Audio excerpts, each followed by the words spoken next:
Omutendesi Miguel da Costa ne ttiimu ye ya Vipers bakoze okutendekebwa okusembayo ku kisaawe kya St Mary's ekitende nga beetegekera omupiira gwa Uganda Cup ogw'akamalirizo. Bano olunaku lw'enkya bakwegatta ku bannaabwe aba KCCA abasimbudde olwaleero okwolekera Bukedya gye bagenda okwambalaganira ku lw'omukaaga luno.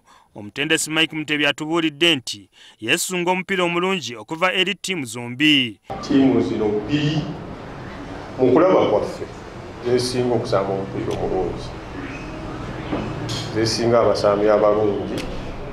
Tusuubira abasambi bano okujja okuzannya omupiira omulungi.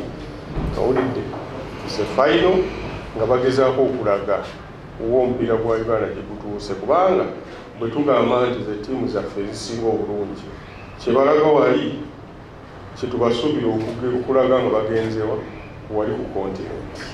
Fufa era yegasse ku kampuni ya Airtel olunaku lwa leero ne batongoza empaka z'abamusaayi muto ezimanyiddwa nga Airtel Rising Stars ez'omulundi ogw'omusanvu.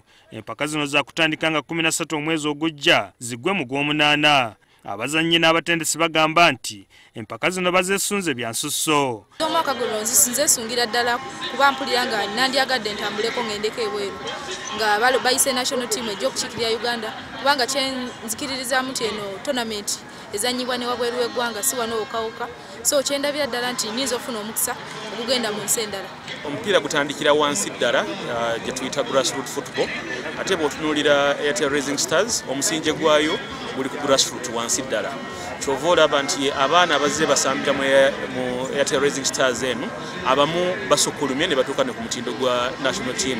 Ebyonga biri bito ye Vice President wa Uganda Edward Kiwanuka Sekandi atongozza empaka z'amaate ez'omwaka guno ezigenda okubeera entebe ku Zunga 16 omwezi guno. Ab'ekibiina ky'obwa Sseruganda wakati wa Uganda ne China be bawagidde empaka zino n'obukadde 40. Kyemulaba oba kyemujja okwongera okulaba nga 16 n'ennaku ebirala nyingi kwe kulaga omukwano oguliwo wakati w'ensi ennene erimu abantu abasukka bebasinga mu bungi kubanga lyonna tebaddirwa buyindi.